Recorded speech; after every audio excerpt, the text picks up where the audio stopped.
Hello guys, my name is Jens Bogren and I'm a producer, mixer and mastering engineer out of Sweden.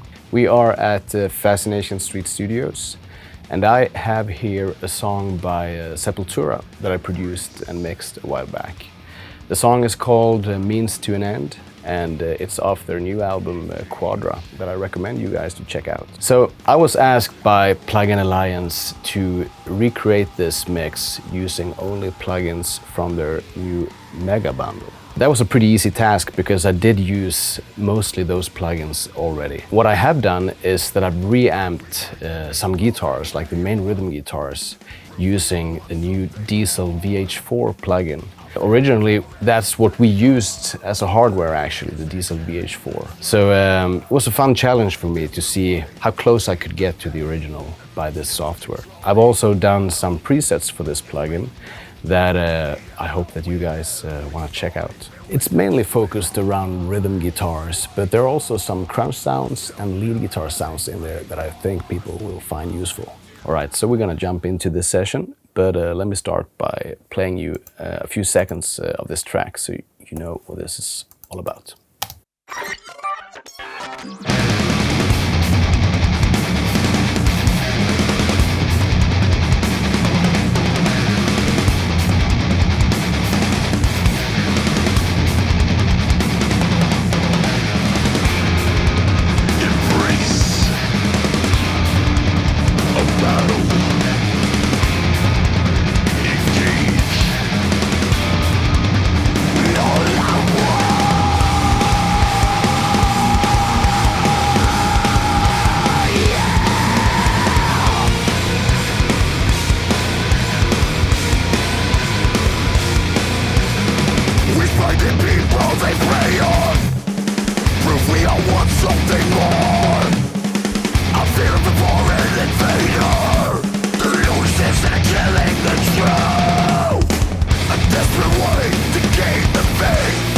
Okay, cool. So this is a pretty stompy, really heavy Sepultura track. And this is basically the original mix that I did. I have replaced now some stuff in it, and the most notable thing is that what you hear now is actually the VH4 plugin that I've been reamped the guitars with. The original ones were recorded with the hardware unit here. So that sounds really crushing, if I may say so myself. If we jump into the mix window, the first thing I want to show you here is a plugin that I use a lot. It's the 4000E emulation, and I used to own one of these consoles, like a really old one. And I know all their quirks and faults. And luckily, not all the faults are in here, but some of them actually, because what sets this plugin apart a little bit from other emulations that I've tried is that they actually took the time and effort to emulate 72 different channels on the console. And this might sound like a gimmick, but it's really not. If you would hit the random channel all here, so you get like one emulation per plugin you're using in the session, you can immediately hear how your stereo image will shift and sound, wider and more interesting, more depth. And that's because of all these different EQ slopes and compression curves that just gets different on the different channels. And that will bring you closer to an analog reality, in my opinion. So another thing that I use quite heavily on drums would be the SBL, Transient Designer. It's also hardware emulation. I used to use this hardware a lot. It's a really neat compressor, easygoing. You crank up the attack, you get more smack in the drums. You crank up the sustain, you get more release, a longer drum sound, so to speak, or you tighten it up by shortening the attack or the sustain here. So it's really cool. This also comes in this plus version they have with a mix function and safety limiter. I'm old school, so I use this. So if we have a quick listen here to the snare drum, for example.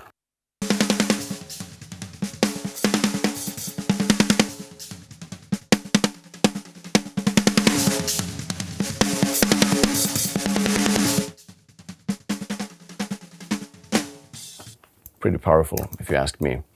So here you can basically play with molding your drummer and how hard he or she hits.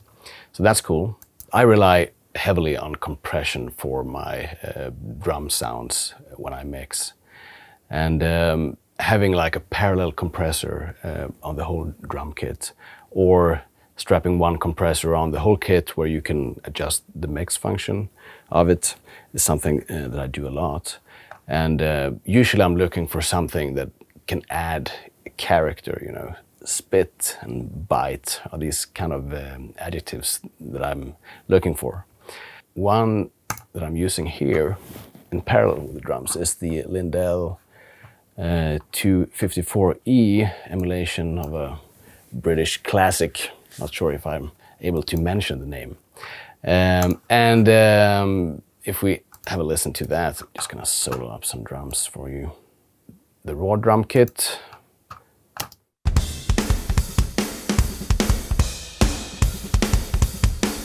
Where I'm going for a pretty roomy sound, and there's also some reverb in there, a lot of room mics.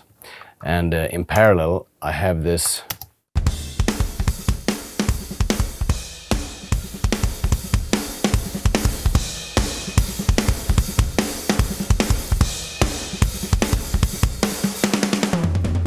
so I sort of want the drums to breathe, you know, but without losing the attack. And there are some neat things with this plugin. I think it has that nice spit, and you also has the function of low cutting the sidechain, which may be a little advanced, but what basically happens is that you let through more of the low frequencies in the compressor, and you will basically have more kick drum retained. So that's pretty cool.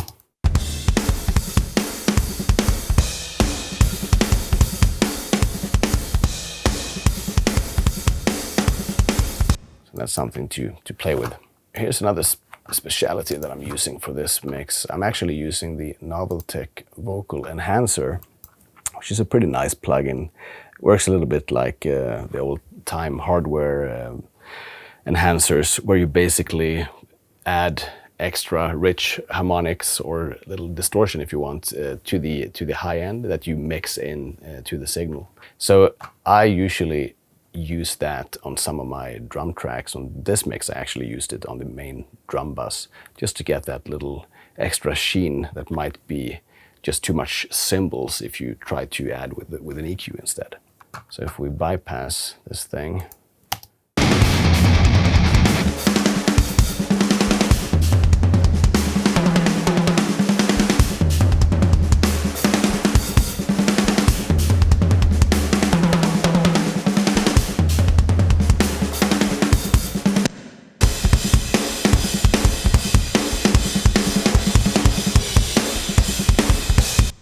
and you can hear it on like the lushness of the drums and on the crack of the snare, how it brings forward without it getting like too much treble, not to my ears anyway. Treble can really help bringing out things in a mix that is so dense, because when you work with like main rhythm guitars like this that are really distorted, they eat up all the frequencies in the mix basically. So you need to do whatever you can to bring out other instruments, you know, without taking over the rhythm guitars that also has this core function of driving the song forward. And the next thing I want to show you is the rhythm guitars, where I'm using the Diezel VH4. Sometimes it's not enough with just having the high gain amp head. I usually like to tame the low end a little bit and perhaps add a little bit more mid forwardness, and then I usually use some sort of distortion pedal like the Tube Screamer, which is a classic for this task. And here I've actually used the Green Screamer, it's called, from Brainworx. If we would just listen a little bit to the rhythm guitars first, which listening isolated like this doesn't make much sense, but let's do it anyway.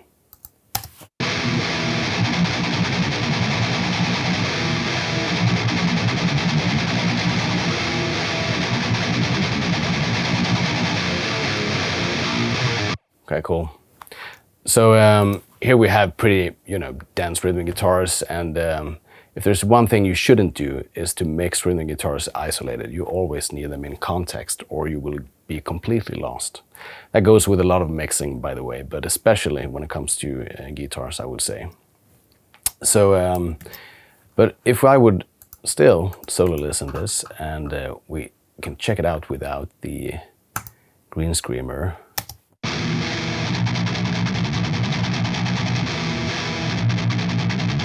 Get this pretty round, a lot of resonance in the low end. You have this like pick sound high up, very nice sounding. The problem with that type of sound when you fit it in the mix is that it just gets boomy and not forward enough. So if I would put on this green screamer now before, like pre-treat the DI before hitting the VH4.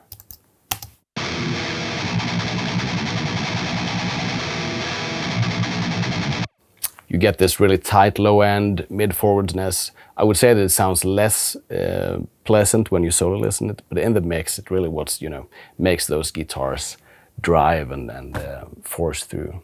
Sometimes I would record like 4 rhythm guitars, and then I would perhaps do 2 with some sort of pre-treatment with the distortion pedal, and then 2 little less distortion, possibly without any of these pedals.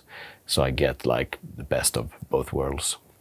What's mostly important, I would say, when it comes to guitar sounds, especially rhythm guitars, is the actual cabinet and how that is mic'd and the blend of the mics. You can basically have the same cabinet setup and use 3 different heads, and they will sound more or less the same. Whilst the big difference, whether this will work or not, is in this side of the chain. And that is one thing that I think Plug-in Alliance really shines with their IR technology. I'm not sure exactly what's going on under the hood there, but it sounds really cool to me. If we open this plugin and toggle the FX rack so we can see what's underneath here, we could look at the recording chain and select from a pretty large selection of cabinets. And you see that there are multiple versions of each cabinet, and that's the actual recording chain that differs, like which mics are used and the blend between them. So it's like a smorgasbord, like we say here in Sweden, of options for you that you basically can have in your mix and toggle through until you find something that sits in your mix. Or you could do, like I said, that you shouldn't do, like solo listen it and just toggle here, plus minus, or go up and select something.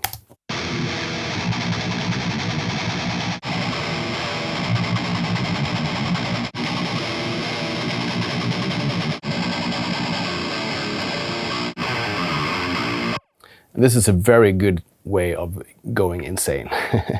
Doing this within the music is so much easier. You will find what you're looking for so much faster. And to help you with that, I have made some presets.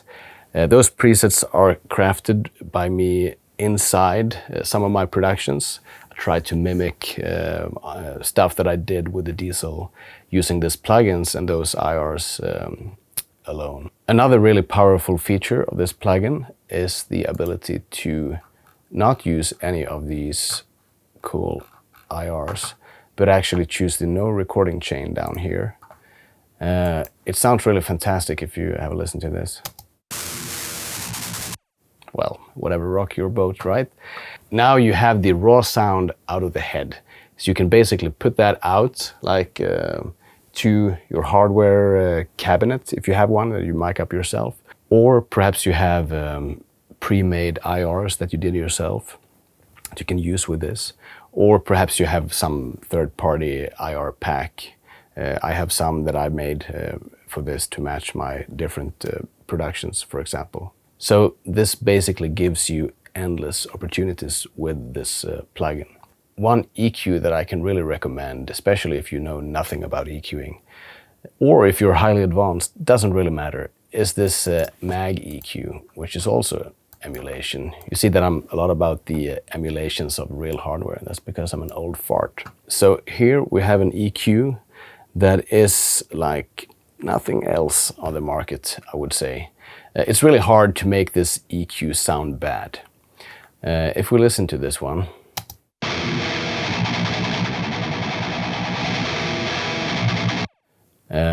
we have some different bands, like the air gain is like the most noticeable feature of this EQ, where you select your air band or all the way up to 40 kilohertz. That's dogs, man. But it has a slope that goes down like a long way, so you get this super high frequency slope that really lifts the shine and sheen of the sound. I can really recommend that you try it out. So let's try to dial in the air band at like 10 or 20K perhaps. That's not so much above there when it comes to those heavy distorted sounds. And then we try to crank the air gain and see what happens.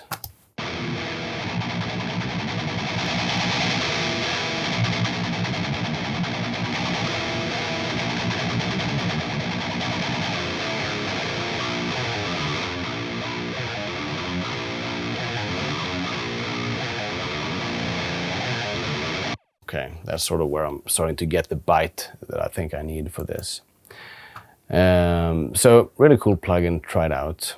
And then when it comes to this type of mic cabinets like the 412, there are usually a couple of like standard resonance frequencies that might be good to take care of, or they might pierce a hole in your ear after a while.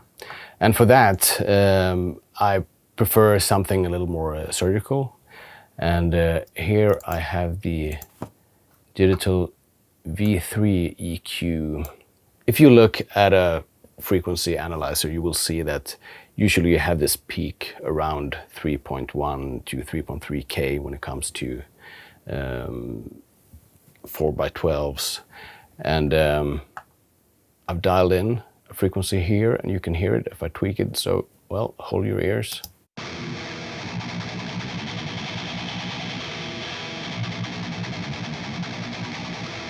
That's something that I just want to back off a little bit.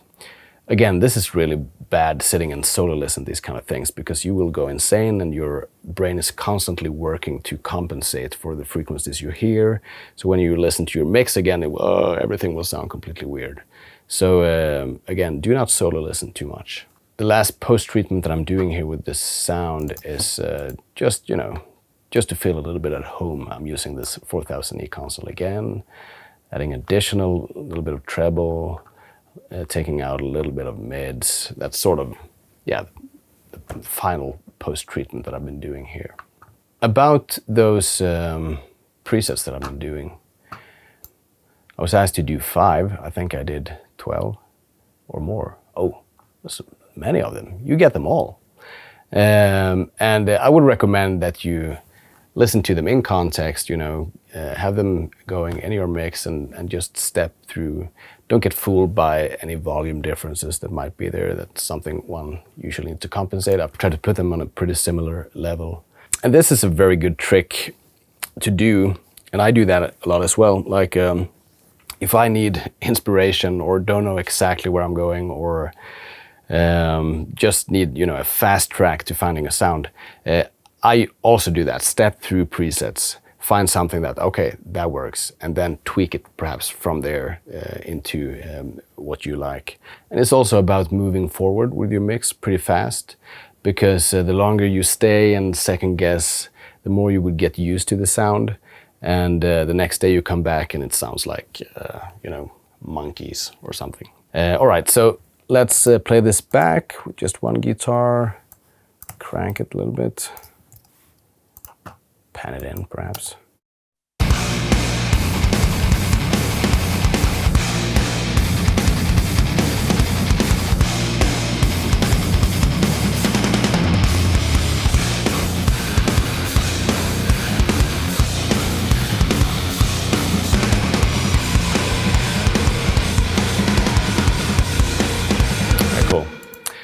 it's not getting completely fair against some of these presets because I have this post-treatment right now on with some EQs and stuff. But you can hear, you know, you have all these different characters, and the differences in the character is all about the different IRs. Okay guys, so this was just a little brief run through how I can work with the Mega Bundle plugins on my projects. I suggest that you try it yourselves.